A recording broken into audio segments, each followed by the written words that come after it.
जय Jain, good morning एक नई दिन की शुरुआत के साथ। इस दिन की शुरुआत के साथ हम पहुंच गए हैं बड़े गांव मंदिर। सामने आप लोग धाम भी देख सकते हैं, आदिनाथ भगवान की विशालकाय प्रतिमा, तो वहां भी जाएंगे, सब दर्शन कराऊंगा अपने साथ।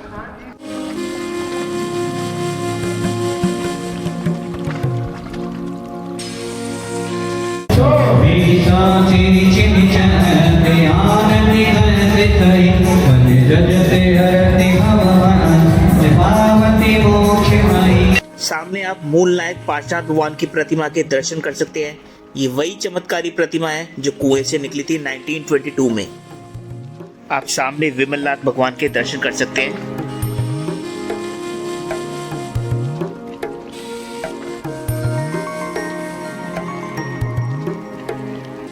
सामने चित्र में भगवान पार्श्वनाथ के जीवन की पूरी प्रेरणादायक यात्रा, त्याग, तपस्या और केवल ज्ञान को बहुत ही सुंदर तरीके से दर्शाया गया है।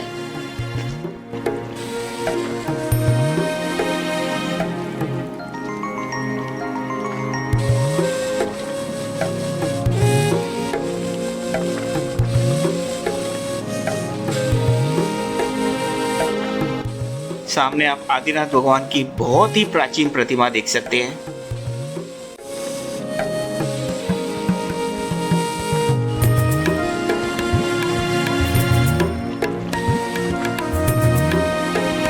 मेन मंदिर के साथ ही श्री 1008 मुनि सुव्रतनाथ जी का जिनालय भी है, वहां भी आपको दर्शन करा देता हूँ।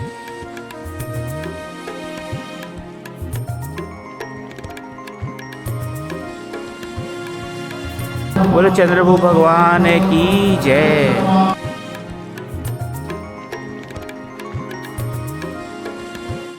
और यही है वो चमत्कारी कुआं। ईयर 1922 में मूल नायक पार्श्वनाथ भगवान की प्रतिमा इसी कुएं से निकली थी। आज भी इस कुएं का पानी बहुत मीठा है।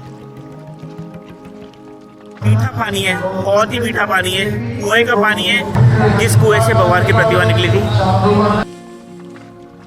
पाठ पूजा हो गई, अब पेट पूजा कर ली जाए। भूख लग रही है, स्वयं भोजनशाला में आया है। 5 प्रति दे दीजिए। 5 कितने?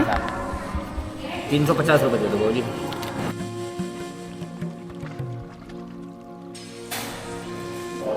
तो खाने में आपको कड़ी, छोले, साग, बेडमी पूरी, राइस, वेज और मेथी की चटनी।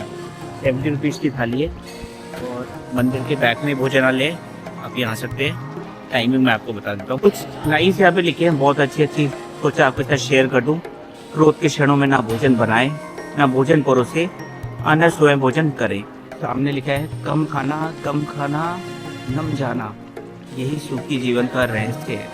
मतलब क्या, खाओ कम खाओ, इग्नोर करो चीज़ें, और नम जाना मतलब कि थोड़े से झुक के चलो, यही जीवन का साल है।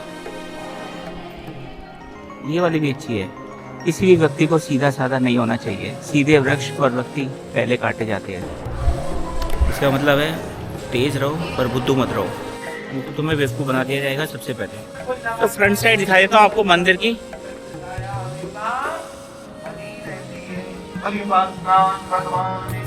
जय। छोटी मोटी मार्केट्स है यहाँ पे।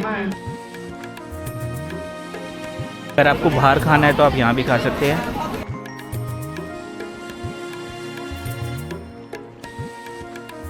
तो आपके पास वैरायटी ऑफ ऑप्शंस है, आप अंदर भी खा सकते हैं भोजनशाला के अंदर, और यहाँ भी खा सकते हैं अगर आपको थोड़ा सा इस तरह का खाना खाना है तो।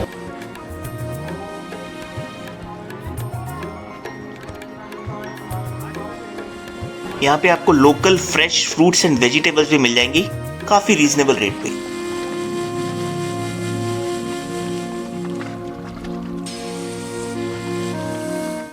अब आपको दर्शन कराता हूँ त्रिलोक तीर्थ धाम। आदिनाथ भगवान की 31 फुट की विशालकाय प्रतिमा है और पूरे मंदिर की हाइट है करीब 97 फीट। तो हम पहुँच गए त्रिलोक तीर्थ क्षेत्र, चलते हैं, दर्शन कराता हूँ आपको। कितना प्यारा मंदिर है। सामने अहिंसो परमो धर्म का जो साइन होता है ना, वो बना पड़ा है।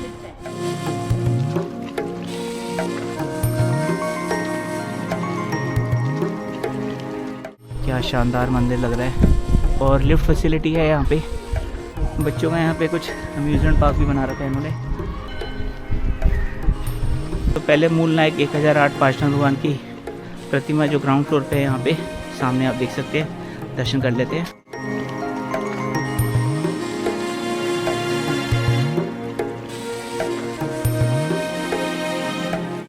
आप सामने शमोशरन देख सकते हैं, सारी धातुओं की प्रतिमा है।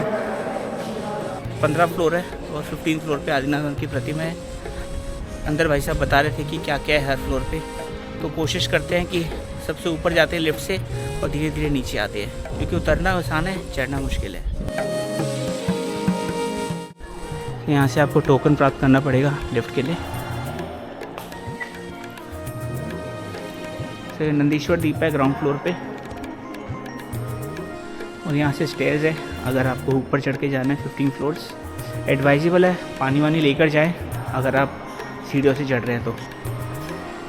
यहाँ से आपको लिफ्ट मिलेगी। ऊपर चलते हैं, पहले आ जाओ।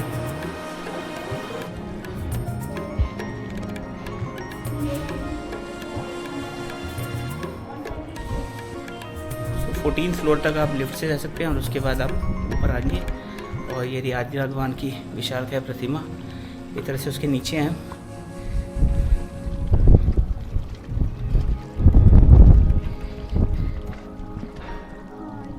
ओह वाओ, बोलो आदिनाथ भगवान की जय।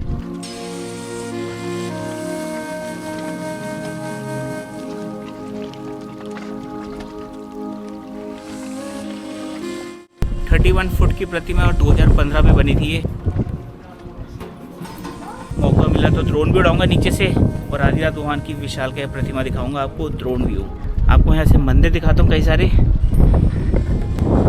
सामने आप मेन मंदिर देख सकते हो, यहाँ से अभी हम आए दर्शन करके। अब धीरे धीरे नीचे चलते हैं और हर फ्लोर पे क्या क्या है वो आपको दिखाता हूँ। 14 फ्लोर है ना, और ये बना हुआ है पंचोत्तर स्वर्ग। यहाँ पे जैन ब्रह्मांड के सबसे ऊंचे स्वर्गों का दर्शन कराया गया है। 13 फ्लोर पे नवग्रह और अनुत्तर स्वर्ग की झांकी दिखाई गई है। यहाँ देवों की दिव्य सभाओं को बेहद सुंदर तरीके से दर्शाया गया है। तो आ गए हम 12 फ्लोर पे। इस फ्लोर पे 4 प्रकार के देवों का सुंदर चित्रण किया गया है। 11 फ्लोर पे सौधर्म, ईशान, शांत कुमार और महेंद्र स्वर्ग की सुंदर झांकी दिखाई गई है। 10 फ्लोर पे पहुंच गए हम मध्य लोक।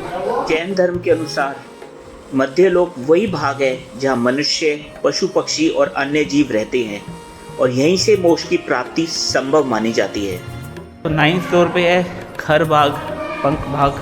ये दोनों भाग मध्य लोक के हैं। इन झांकियों के माध्यम से जैन धर्म की अद्भुत रचना को समझा जा सकता है। सो 8 फ्लोर पे पहुंच गए and this is interesting for everyone. पहला नर्क और दूसरा नर्क। नर्क की यातनाएं देख सकते हैं आप, किस तरह एक सांप इंसान को खा रहा है, देखकर भी दिल दहल जाए।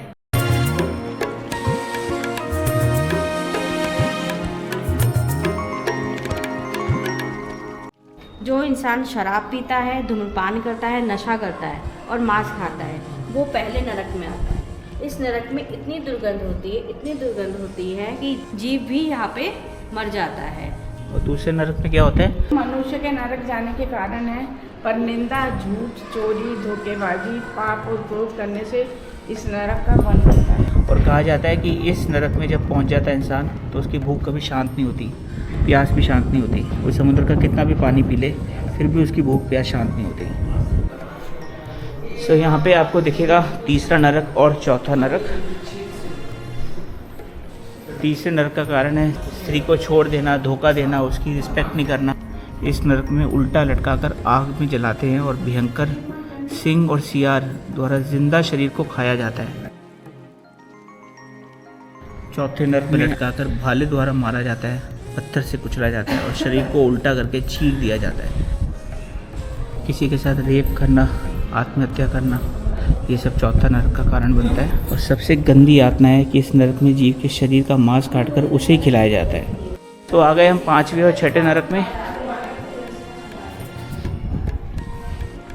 चोरी करना, कम तोलना, एक तरह से किसी को धोखा देना 5वां नरक का पार्ट है।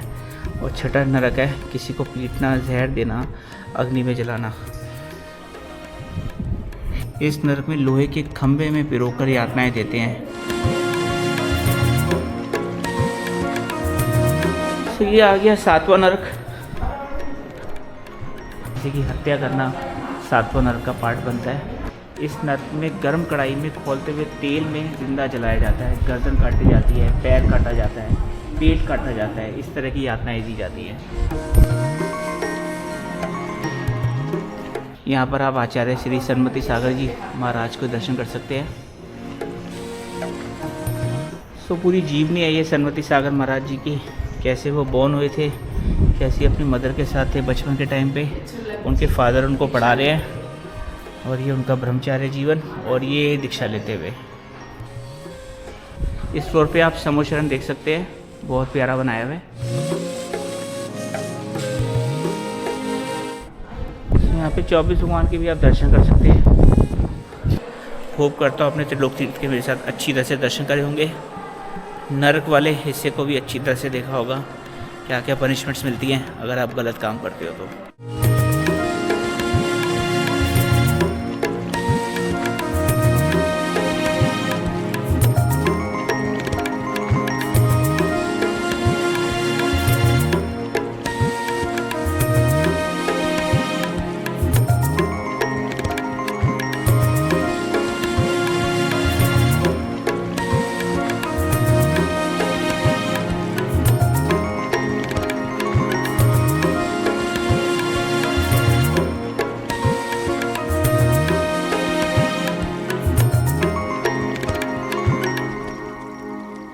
ड्रोन खो गया है, अब ढूंढने जा रहा हूँ मैं। अभी वीडियो में देखा तो टूट गया है, ऊपर ही गिरा शायद, प्रतिमा के ऊपर ही, क्योंकि उसके ऊपर झंडा था, वहीं पर ही गिरा है शायद। अब पूछता हूँ मैनेजमेंट से एक बार, अगर चाबी मिल जाए ऊपर कोई साथ में चल ले तो। 1 hour later. फाइनली ड्रोन तो मिल गया है पर काफ़ी टूट गया है। यहाँ की कमेटी, मैनेजमेंट कमेटी ने बहुत हेल्प करी, कीज़ वगैरह दी, और उनका एक स्टाफ ऊपर गया था।